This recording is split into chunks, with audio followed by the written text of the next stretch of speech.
So grateful for our men's ministry here, how they're making disciples who live and love like Jesus, for their leadership, for their vision and program and what they're running. Just a remarkable ministry that we're all grateful for as they invest in the men of our church. Now, I want to invite you, if you have a Bible this morning, to grab it right now and be in 1 Kings chapter 12. Welcome those of you watching online, invite you to track along with us as we close out our 4-week teaching series that we have called Cautionary Tales.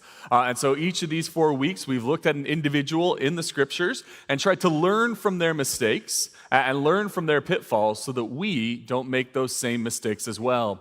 This morning will look a little different given the story we're going to be looking at, and I hope this will be clear to you as we go. I'm going to teach the first part of the message here, and then Pastor Sean is going to come up and lead us through the second part of the message. So we'll be team teaching this message this morning, and we hope it's an encouragement and a blessing to you as we wrap up this series this week on Cautionary Tales. Now, when we began this series all the way back a couple weeks ago, what we said was this: we just laid the distinction between knowledge and wisdom, and we said something like this, that knowledge is knowing that billions of people have lived before you. So that's some information you can have, that billions of people have lived before you. But here's what wisdom is. Wisdom is learning from their mistakes so that you don't have to make them too. So again, you can have information, you can have knowledge, but wisdom is actually internalizing those lessons so that you don't fall into the same traps. And our goal over these 4 weeks was not merely that you would know the names of Saul and David and Solomon and Rehoboam, but rather that you would learn from their stories so that you wouldn't make the same mistakes that they did. And this distinction between wisdom and knowledge is really at the heart of what we're going to talk about today, because my observation, and I think you'll agree with me on this observation about our generation and our culture today, is simply this: that the great danger for our generation is not a lack of knowledge.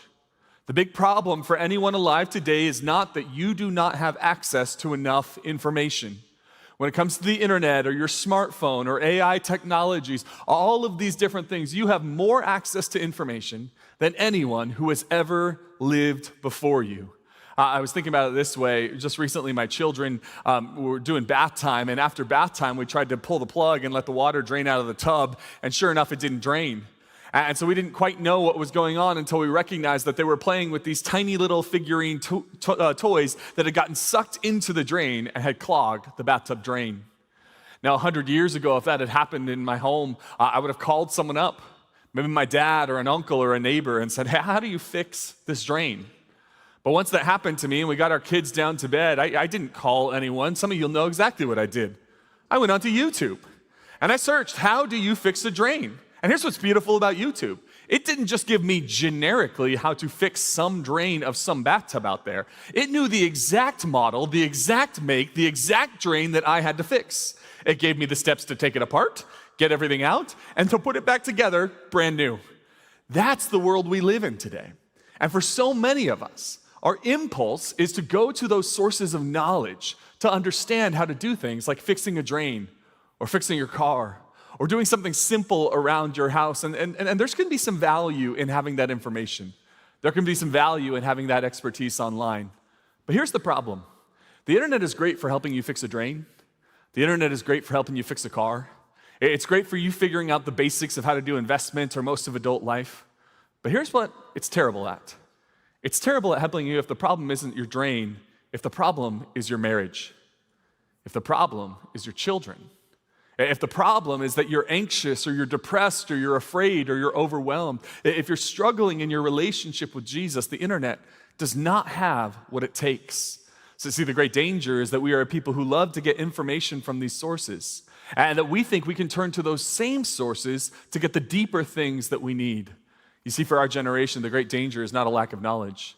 The great danger for our generation is a lack of wisdom that comes from the generations before, hard-won wisdom that allows us to navigate the most complex things in our life and in our story.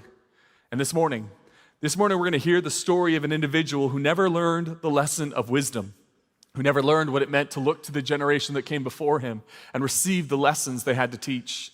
So this morning we'll see the story of Rehoboam, and here's what we'll learn: that the story of Rehoboam warns us that rejecting the wisdom of the past will ruin your future. Rejecting the wisdom of the past, the wisdom of the generation that came before you, will ruin your future. Now, here's what I know when I preach sermons like this and how I've set up this sermon. There is a temptation for you to think that this is a sermon directed at young people. And so if you're in your 20s or 30s, you have a pen and a notebook and you're like, all right, this sermon is for me. But if you are older than your 20s or 30s, you are thinking to yourself, what a wonderful sermon for me to send to my grandson, right? And yet here's what we need to recognize this morning, wherever we're at in the journey of life, that in every season of life, there is wisdom to be gained from those who have gone before. This is not a sermon for young people. This is a sermon for all people. Because wherever you're at in life, there's someone who's gone a little further.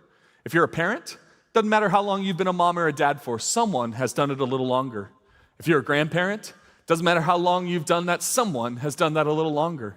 Maybe you're retired. Someone else in this room has been retired for 15 or 20 years. Maybe you're a teacher and you've been a veteran teacher, but someone has done it a little longer. In every season of life, there is someone who is a little further down the road, a little bit wiser, and has something to offer you, and there is wisdom to be gained. So for all of us this morning, the invitation is for us to think about the wisdom of the past, and I hope Rehoboam's story will help us do exactly that. I'm going to begin this morning in chapter 11, verse 42. It'll set up our story. It says that Solomon reigned in Jerusalem over all Israel 40 years. Then he rested with his ancestors and was buried in the city of David, his father. And Rehoboam, his son, succeeded him as king. So this is going to be the story of Rehoboam, son of Solomon, ascending to the throne. And we're going to see in just a moment he is crowned king, and everyone gathers for that. This weekend, the whole world watched as an individual got crowned king over in England, and we see that happening. And here's the story how it goes. 1 Kings chapter 12, verse 1. It says, Rehoboam went to Shechem, for all Israel had gone there to make him king. This is the big moment in his life. I imagine since he was a kid, he was dreaming of it and thinking of it, this big moment where he was going to become the king of Israel. And now, he's made it. Now, he's arrived. He's the king, he's reached the top, and nobody is higher than him. And he's excited about this moment. He is looking forward to this moment. And in this moment, he has become everything he's ever wanted. But here's what Rehoboam doesn't recognize. And here's what I hope all of us will recognize this morning.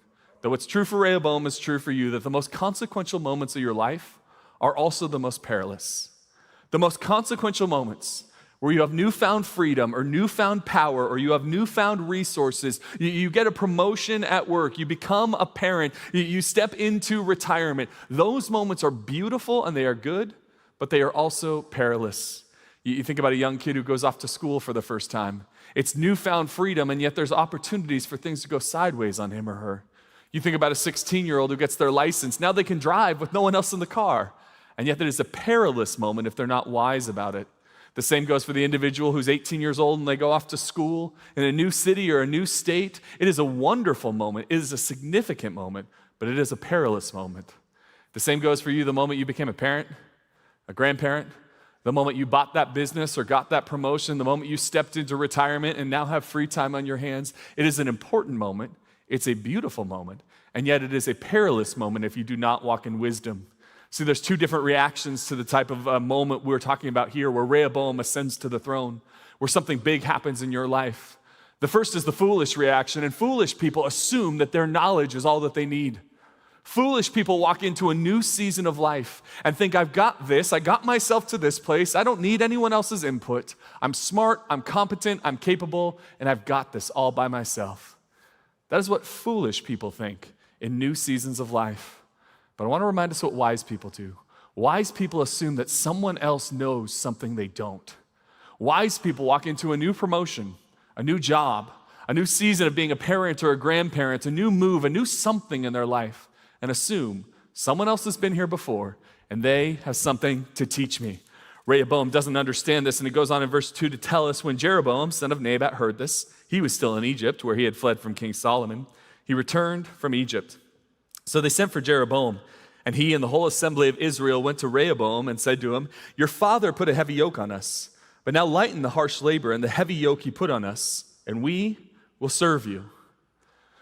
So Rehoboam ascends to the throne, and this is his big moment he's been looking forward to. It's a consequential and a perilous moment, and everyone celebrates him.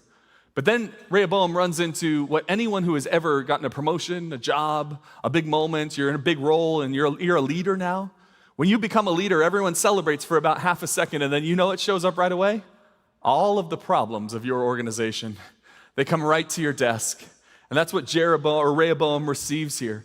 The people come to him and they say, listen, your father Solomon was wise, but one place he missed it. He made work too heavy on us. It was too burdensome. We're feeling crushed by this labor that we're having to do. Can you please lighten the load and change things in this next generation? And Rehoboam immediately recognizes that there is a problem. In front of him is this problem of how they have to fix it. But one of the things I want to point out is simply this. There's problems in the story of Rehoboam. There's problems thousands of years ago in ancient Israel. And those same problems linger in every institution that you and I have ever been a part of. I want us to recognize this morning that failure and brokenness are a human universal. They're a human universal. Everywhere you look, there is failure and brokenness. There is no place you can look that you will not find the effects of sin on this world. Sometimes people tell me that they had a tough childhood or that their parents were broken, their family of origin wasn't perfect. And I go, well, okay, welcome to the club called All of Us, right? Or they get into a new business and they start going, well, leadership did this, and I can't believe management thought this, and I can't believe this happened. And they're pointing at all the brokenness. It's like, of course, that's every business, every organization. Or sometimes people show up new to the church or they join our staff and they want to pull me aside and let me know that there's some problems here. And I go, no, the problems run much deeper than Calvary. They go all the way back to the book of Acts. There were problems there. Well, I want us to know that human brokenness, that the fact that we are sinners exists in every organization. And that's not to downplay the pain that exists there, but it is to recognize that the shocking thing for us, the meaningful thing for us to realize, isn't simply that we can point out broken things. I think we live in a profoundly cynical culture that just wants to point out problems and everything. Well, there's problems over there, and there's problems with him, and there's problems with her, and there's problems in that institution. And you know what? You're right. In fact, if you ever want to do an exercise, just close your eyes and point your finger in any random direction, and you'll find a problem. Because that's the world we exist in. And what Rehoboam is encountered with is the fact that there is a problem. And yet for Rehoboam, what he's not going to realize and what he needs to realize is simply this. That your ability to point out problems, your ability to criticize the past does not make your life meaningful. That's the easy part. Like the easy part is pointing out and sniffing out problems in this world. But as you step into a new season of life, a new role as a parent, a new role in an organization, a new role at your school, a new role in your church, what makes your life meaningful is this. It's that your willingness to build toward the future is what makes your life meaningful. So the ability to look to your family of origin and criticize them, listen, there might be very valid criticisms there. But what makes your life meaningful and beautiful is you starting a family of your own and raising them in the way you wish you were raised. It's really easy to point at problems in an organization or a business, a company that you're a part of. And that's the easy part. The hard part is to build into the next generation. If you're part of our church and maybe you go, okay, there's some problems here, that's actually the easy thing. The meaningful and the hard thing is to build into this church, be a volunteer, be a leader, be a part of building toward the future. See, Rehoboam is encountered with the problem, and problems are human universals. And the key question for us is not will we recognize problems in the world? Of course there are problems in the world. The question is, what will we do to build toward the future? In verse 5, it says, Rehoboam answered, go away for 3 days, and then come back to me. So the people went away. Now, Rehoboam is not going to be a great hero in this story. He's going to stumble in many ways, but I think his instinct here was correct. To say, hey, give me 3 days to think about this problem. He doesn't react with an immediate answer. He doesn't just gut level say something. He asks for 3 days to consider the problem. Now, he's ultimately going to squander these 3 days, and he's not going to handle these 3 days very well. But his instinct is correct to be the type of person who says, I want to wait. I want to be patient with a thoughtful answer. It says in verse 6, then Rehoboam consulted the elders who had served his father Solomon during his lifetime. How would you advise me to answer these people, he asked. So again, he asked for some time, and then his first stop is to go to the elders, the people who served in the previous administration, the previous regime, and just to ask them, well, how would you advise me to do this? And I love the way he asked the question. He doesn't shirk the responsibility off on them. He doesn't say, you make the decision. He says, I want you to speak into me. Advise me on how I should do this. And I think this is significant for us when we think about our lives. and the seasons we're in, the responsibilities we have, what's put upon us, that the great danger is that we don't look to the generation before us. Now I want to be clear on something this morning. When I talk about going to the generation before us, here's what I'm not saying. I want to be clear that people with experience are not always right. All right, there can be older, wiser people in your life who just have so much wisdom to offer you, and there can be older people with experience who are just foolish.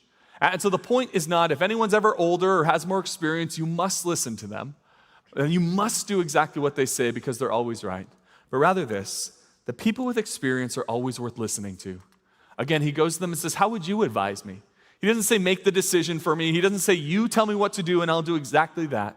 They're worth listening to because they have wisdom and because they have experience.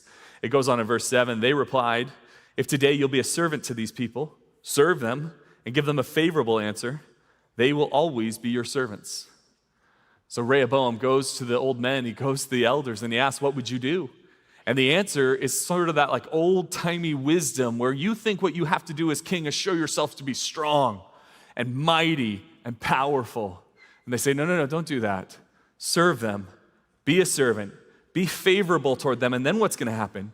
The ironic twist of fate there is that they will always be your servants. That is the wisdom given to Solomon. It's the wisdom, from Solomon's generation passed down to Rehoboam. That is the wisdom they give him. But then we see this in verse 8. It says, but Rehoboam rejected the advice the elders gave him and consulted the young men who had grown up with him and were serving with him. Now, it's important for you to recognize the order here. It doesn't say he heard the wisdom from the elders and then went to the young people and weighed what both of them had to say and then made his decision. Notice what it says in verse 8. The first thing he does is reject the advice from the elders. He doesn't want to hear it. He doesn't want to listen. This idea of being servant to these people, of being gracious and kind to them, he doesn't want anything to do with that. So he turns to the young men who he grew up with. See, Rehoboam turns away from the advice of the elders because the advice of the elders is a timeless kind of wisdom. And here's what's true in Rehoboam's life, but it's also true in your life and mine. And maybe we can just acknowledge this, that timeless wisdom is actually hard to receive. Timeless wisdom is really hard to receive because timeless wisdom is the simple kind of wisdom that there's no way of getting around. It would be like if you came to me and said, Brian, I want to start building wealth and changing my family tree. I want to start paying off debt and really saving toward the future. And I said, okay, no, it's really simple. Here's what you got to do. You need to spend less money than you make. You're like, well, I don't want to do that. No. Give me some kind of cool investment or some Bitcoin or some digital thing I can do that'll just make me rich. I go, no. You just have to spend less money than you make. No one wants to hear that. Or it's like if you're wanting to get in shape and you're like, okay, you're probably going to have to eat a little different and exercise a little more. And everyone's like, I don't want to do that either, right? But this is timeless wisdom. It is just the basic bedrock principles. And Rehoboam doesn't want to hear the timeless wisdom. You and I don't want to hear the timeless wisdom. We would rather someone tell us something flashy and new and interesting rather than what's always been true. But this is the problem for Rehoboam. He's not looking for what's true. He's looking for what he wants to find. See, this is the distinction between foolish and wise people. Foolish people look for what they want to hear. That they ask people for advice because they want to hear a certain thing. That's what foolish people do. They go to the people who they know will tell them what they want to hear. But here's what wise people do. Wise people look for what they need to hear. Wise people have people in their life who have the permission to say things that they probably don't want to hear. The things they're not sure they want to receive. The things that feel uncomfortable for them. And Rehoboam never understands this. It goes on in verse 9. It says, he asked them, what is your advice? How should we answer these people who say to me, lighten the yoke your father put on us? The young men who had grown up with him replied, these people have said to you, your father put a heavy yoke on us, but make our yoke lighter. Now tell them, and this is their response, my little finger is thicker than your father's waist. My father laid on you a heavy yoke. I will make it even heavier. My father scourged you with whips. I will scourge you with scorpions. Now, two different kinds of advice he gets. One, be servant to them, be gracious to them, be favorable to them. The other, double down, make it harder, make their lives miserable. Now, you and me listening to this, we're like, there's an obvious answer here, right?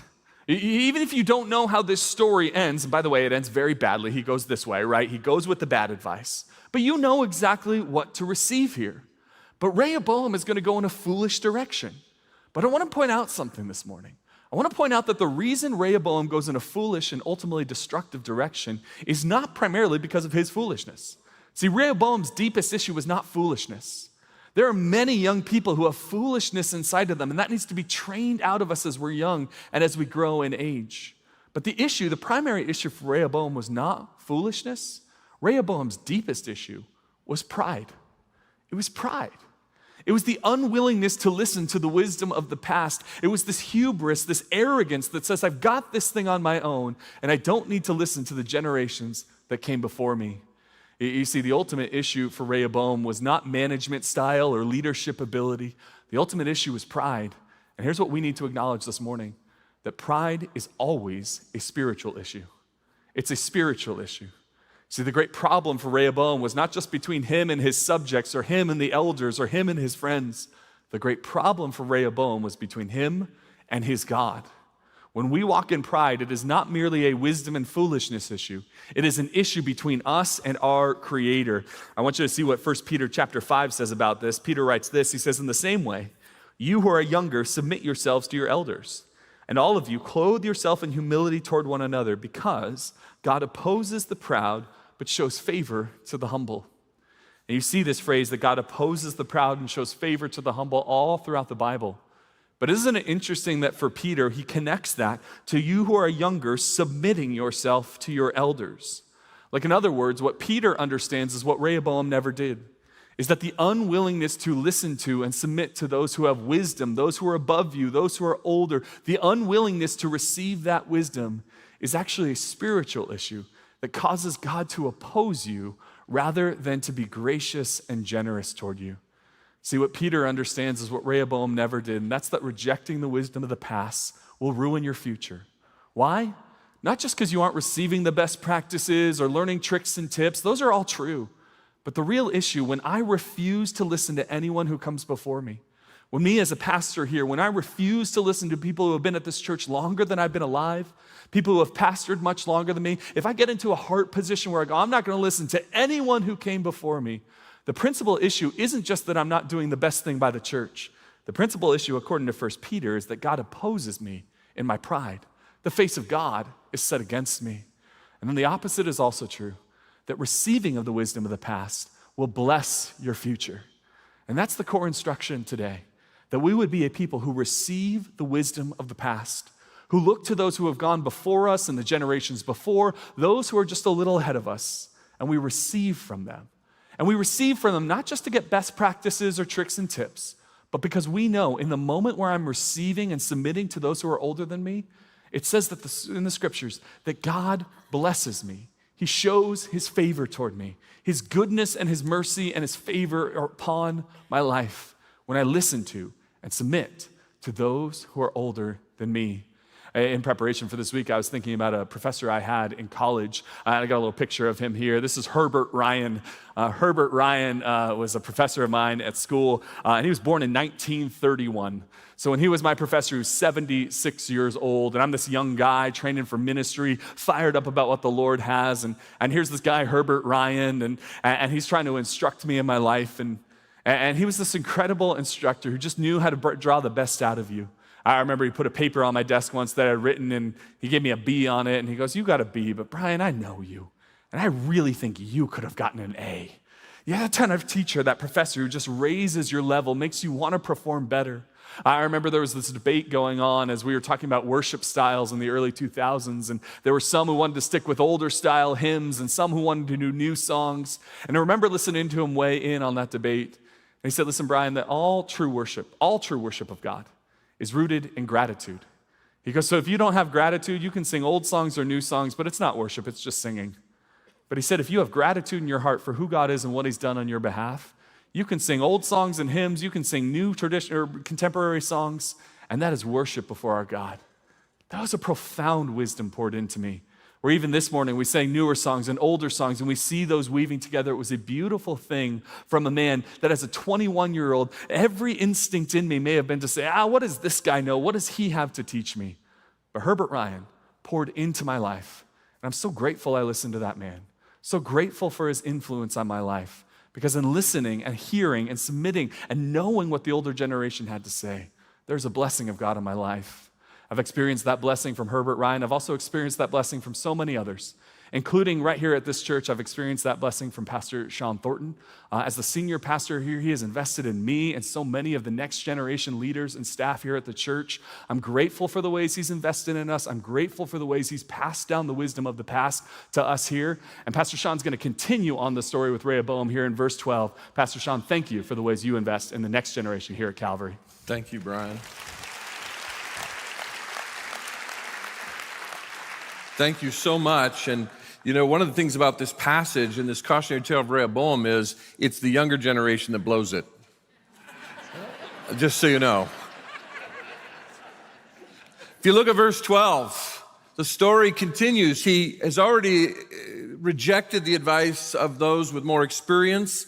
The people have asked for things to be lightened, the taxes, the labor required of the kingdom. And he said, give me 3 days. And Rehoboam comes back in verse 12. 3 days later, Jeroboam and all the people returned to Rehoboam as the king had said, come back to me in 3 days. The king answered the people harshly, rejecting the advice given him by the elders. Now notice, he has a harsh demeanor that goes along with this bad advice. And part of what we need to understand when we're dealing with wisdom is even the demeanor in which we carry ourselves. That's, again, why Brian wisely pointed out that the issue here is not so much about wisdom, but pride and arrogance that's crept into his heart. Rejecting the advice given him by the elders. Remember, he rejected the advice before he ever even listened to the younger people. He just didn't like it. He followed the advice of the young man and said, my father made your yoke heavy. I will make it even heavier. My father scourged you with whips. I will scourge you with scorpions. You think that you had it bad under my dad Solomon. You're going to really have it bad. So the king did not listen to the people. For this turn of events was from the Lord to fulfill the word of the Lord that he had spoken to Jeroboam, son of Nebat, through Ahijah the Shilonite. Then all Israel saw that the king refused to listen to them. This was a legitimate cry of their hearts, and he had no compassion, speaks harshly to them, says it's going to be worse for you under my leadership. They answered the king, what share do we have in David? What part in Jesse's son? To your tents, Israel, look out after your own house, David. What part do we have with your grandfather David or your father Solomon or even going back to your great-grandfather Jesse? We're of different tribes. And so what happens here is the Israelites go home. This speaks of the 10 tribes that will emerge as the kingdom of the north in the time of the divided kingdom, Israel. And then 2 tribes eventually gather in the south. It begins with Judah, and then Benjamin joins them, and they become the nation of Judah. But as for, it says, so the Israelites went home, but as for the Israelites who were living in the towns of Judah, Rehoboam ruled over them. So he rules over the tribes to the south, and then Jeroboam becomes the ruler of the tribes of the north. King Rehoboam sent out Adoniram, who was in charge of forced labor. In other words, we're going to bring these people under our thumb.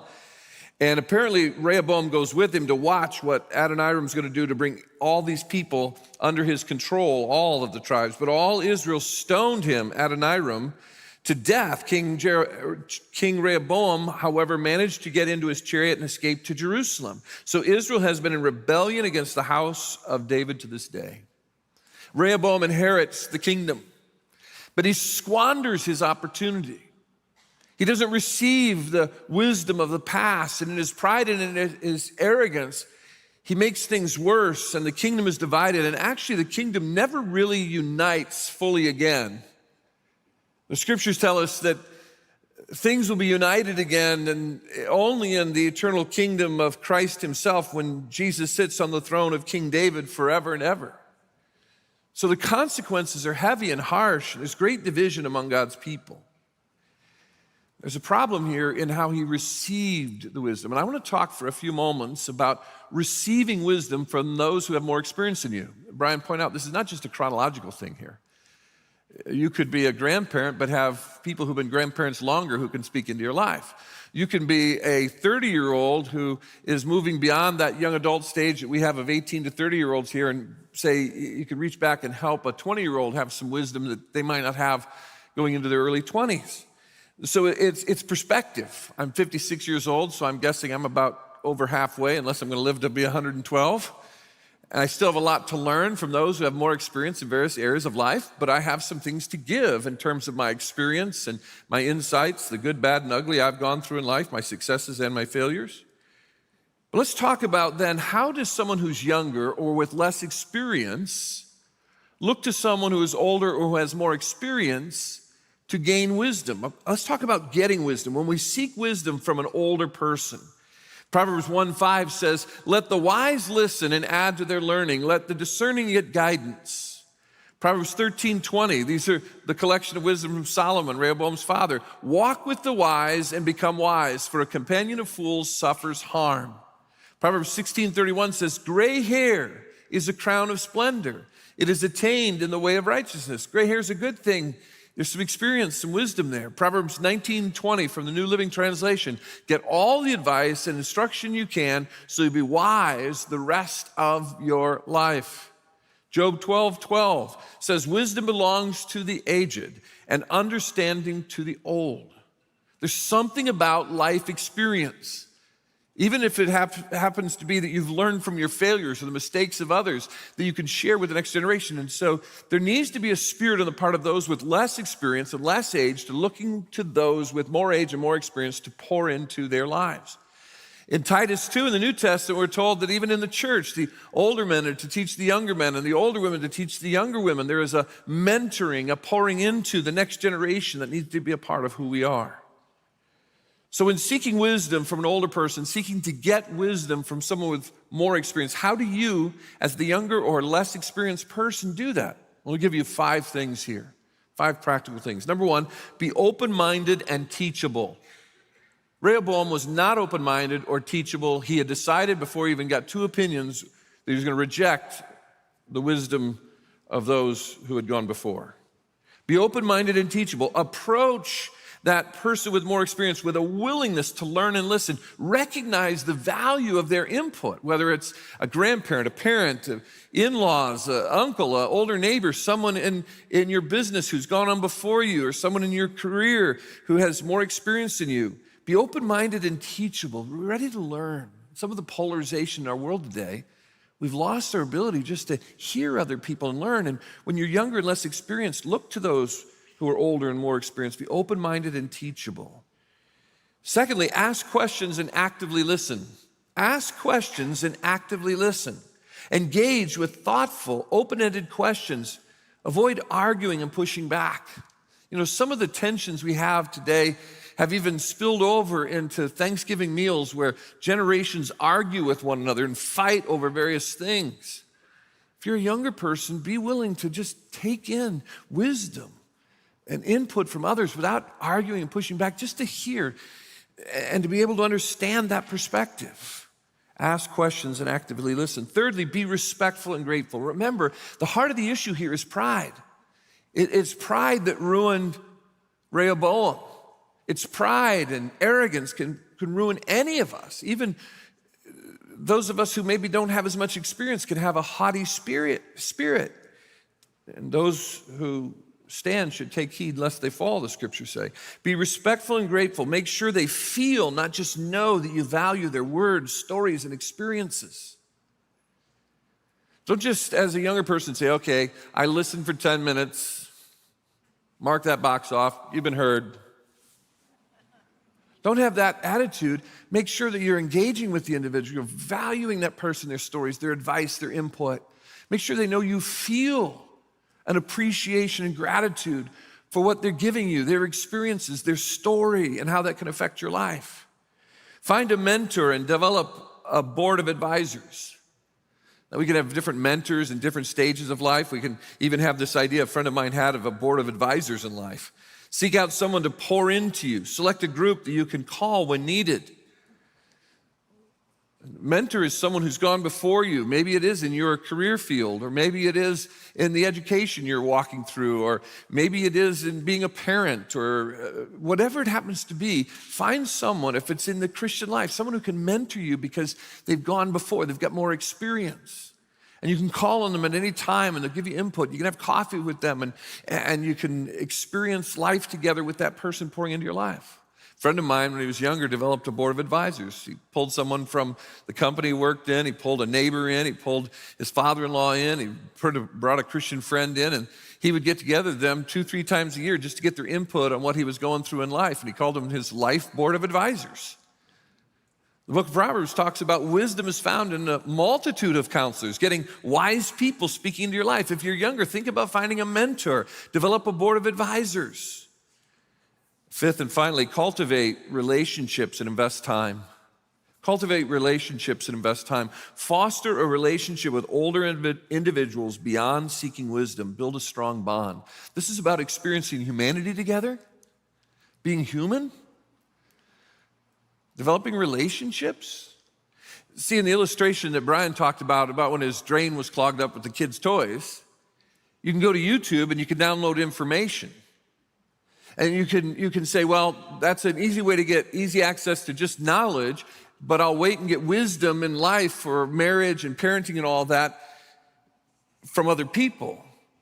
But it used to be that when we had to learn how to balance a checkbook, or you're putting together your family budget, or you're thinking, should I get a savings account or money market, or how do I repair this in my home? We used to look to our parents, our in-laws, an older neighbor, uncle, someone in the church that was older to speak into our lives on the non-controversial things. And I think because we're missing that, and we go to Google and YouTube and ChatGPT, and we get what we need in life and we don't have to go to them, then our only interactions with the older generation are the things that there might be controversy over, conflict around, and values and culture changes. I think it's healthy if you're younger to build a relationship and let those who are more experienced speak into your life, even on the things that are non-controversial and things you could quickly Google. If you're younger, when you go to Google something, say to yourself, is there someone more experienced I could go to get this information? Could they speak into my life? That's a part of building relationships and bonds. I love how Pastor Dick Thompson, who oversees our seasoned adult ministry of 60 plus, has been working with Pastor Brian Williams and Pastor Sarah Sawinski, who oversee our young adults. And these two ministries, young adults, 18 to 30-year-olds, seasoned adults, those 60 plus, they've been doing meals together, they've been doing ministries together, they've been just hanging out, they've been fostering relationships intergenerationally. Why is that important? It's uncommon in our culture. We're polarized not just in our politics, but in our generations. Parents and grandparents can no longer speak to their children and grandchildren. There's such division over so many things. And we need to slow down and cultivate relationships intergenerationally so we can be multi-generational in the church in such a way the world goes, there's another thing different about them that we need in this world, and they'll be drawn to Jesus. But when we just Google or ChatGPT or whatever we do to find the answer, we miss out on so much. When seeking wisdom from an older person, when getting wisdom from someone more experienced than you, be sure and approach them with humility, with this spirit of these 5 things we shared, to go deeper and develop a relationship. But what about those of us who maybe have some experience and have some wisdom in life, or in an area of career, or of Christianity itself, our Christian walk? This is now a responsibility of ours to give wisdom to those less experienced, to pour wisdom into a younger generation. Proverbs 27:17 says that iron sharpens iron between human beings in relationship. Iron sharpens iron.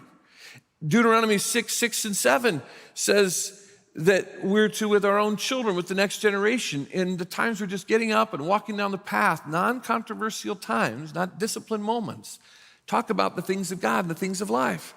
These commandments that I give to you today are to be on your hearts. Impress them on your children. Talk about them when you sit at home, when you walk along the road, when you lie down, when you get up, when you're driving the car. Just talk about life, not wait until there's a conflict and then talk about it. Pour wisdom into the next generation. 2 Timothy 2:2 says, Paul is speaking to Timothy, and he's telling Timothy, I've poured into you, now you pour into others.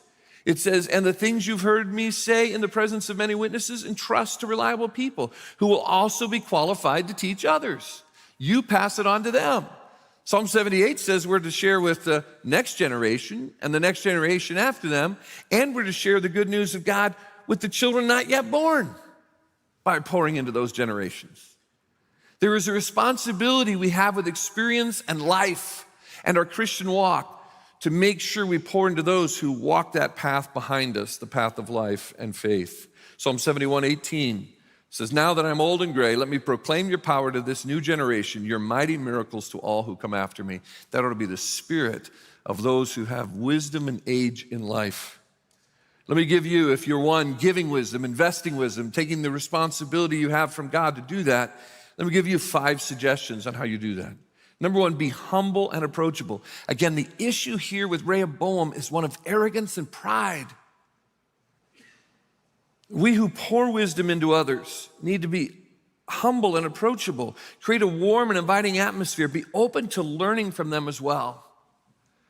In the years I've been working with Pastor Brian Howard as our teaching pastor and trying to pour into his life, I think I've learned as much from him as he's ever taught me. We need to have a teachable spirit that we can learn from the next generation. We too could Google how to fix our phones or used to be, the struggle was setting your clock on the VCR. We've gotten beyond that.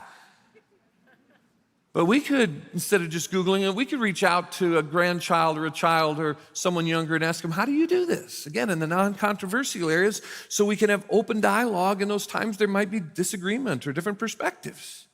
I love how Pastor Brian has spoken into my life. We mentioned last fall that a part of our 2030 vision is to empower the next generation, to lead forward into their generation and beyond. Talked about how by 2030, I'll step back as senior pastor and Brian will step in and be the senior pastor, and our elders worked on that for quite some time, and we're excited and believe that's what God has for us. I've had people come up to me, because it's going to happen by 2030, but I'm going to become the teaching pastor and stay here. People have come up and said, I hope you'll announce your last Sunday so we'll be there. I'm planning to be here for a long time, working very hard in the part of leadership. My role will change. My voice and the team will change. He's had people who weren't here in the fall and didn't hear that vision come up to him and whisper, we think when Pastor Sean retires, you ought to replace him, or, and they think they're part of some coup that's being created, There's something that we've been a part of, but I've learned as much from him as I hope he's learned from me. Secondly, share your successes and your failures. If you're pouring wisdom into someone with less experience, don't just tell them about the great moments. Tell them about the hard times, the times you got on your knees, the times you didn't see how it was going to work out. Use your life experiences as examples, making your wisdom more relatable and engaging. Tell your story. And as you tell your story of how God got you through this. Be clear that it's about God. Give the gospel. Share the good news. Get back to, it's Jesus in my life that got me through that time. It's God who gave me the hope, who moved me through this situation. And let me just say that as we talk about that good news, I want to make sure you know that God loves you and wants a relationship with you. The book of Colossians describes Christ as the embodiment of wisdom from God. And it is Christ, the one who is the wise one, the one who is wisdom, who gives us a relationship with God forever. Because of his death, burial, and resurrection, we can have a relationship with Jesus by faith. If you have questions about that, you'd like to talk to someone about that, we'd love to help you. You can talk to me in the lobby. You can talk to our care team after a service down front here in the worship center. You can also text the name Jesus to the number 58568 that's below me. Just take the name Jesus, text that name to that number. We'll connect with you. Make sure you know the one who gives you a relationship with God, who the scriptures describe as wisdom. Share him as a part of what you share in your successes and your failures. Number 3, encourage open dialogue and active listening. Listen to their thoughts and concerns. Understand their perspectives without dismissing it. Don't just cut them off because you disagree or they have a different perspective. Encourage open dialogue. Actively listen. This is hard for me with my own children. I want to come in like an F-16. Prove and tell them where they're wrong. But the more I've opened my heart to just listen, the more we've had healthy conversations that have helped us both. Fourthly, offer gentle guidance and uncommon patience. I think patience is uncommon in our polarized world. It's a part of wisdom. Share your wisdom in a non-judgmental spirit. And I know we have truth of God's word, and at times we're sharing that truth, but we need to do it speaking the truth in love in a gracious, open way without a judgmental spirit. Offer unconditional guidance over time. Don't just do a data dump and say, you got my wisdom. She heard me. What you need to do is you need to actually All right, I'm going to say something here. There is music coming through the speakers behind me. There we go. Right? I'm still with you, right? This isn't like I'm being called home to heaven. I'm hearing music, not voices. I'm still hearing it. If you're not hearing it, all right, I'll let it go. I feel like Fred Sanford. Do you remember that? Sanford and Sons. It's the big one, Elizabeth. That's the big one. Offer gentle guidance and uncommon patience. Oh, we need that with the next generation. Fifth and finally, emphasize principles and de-emphasize methods. Emphasize principles and de-emphasize methods. Communicate core values, the essence of wisdom. Avoid rigid forms of doing life. I think a great illustration of that is what Brian heard from his professor. At the heart, the principle is gratitude and expression to God. And in the older generation, we need to make sure we don't say, you got to do it this way. Here's the exact form and method. We need to communicate the values, the principles, the essence, and let their generation figure it out with the technology and the means and how. Emphasize principles and de-emphasize methods. Our spirit needs to be a spirit of humility as we do this. Whether you are gaining wisdom from someone with more experience or who is older than you, or you're giving wisdom to someone who has less experience and is younger than you, there's something healthy that happens in life and in the world as human beings and how God wired us in relationships to grow together. There's something that helps us in the church to flourish in Christ when we are willing to learn together, to grow together. And when you don't value wisdom of the past, you do lead to ruin in your future. But when you receive the wisdom of the past, it gives you an opportunity to flourish in your future. When I was 29 years old, I was being interviewed to be a senior pastor. I'd never been a senior pastor before. The church was about 750 to 800 people. And I was pretty young.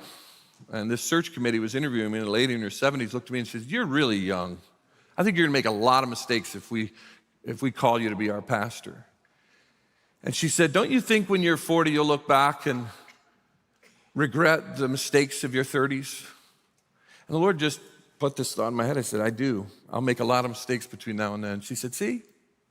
I said, "But when I'm 50, I'll look back at the foolish young mistakes I made in my 40s. And when I'm 60, I'll look back at the foolish mistakes and sins I committed in my 40s. When I'm 60, I'll look back at the things in my 50s. And when I'm 70, I'll look back." There is something about life where we're growing and moving forward, and we need to say to those behind us, follow me as I follow Jesus. We need wisdom from one another, and we need to be willing to gain wisdom and give wisdom. Are you seeking wisdom from those more experienced in life than you? Are you pouring wisdom into those less experienced in life for you? If you're not seeking wisdom, can I encourage you to identify someone older or farther along in a specific area of life? Reach out to them this week. Have coffee with them. Let them speak into your life.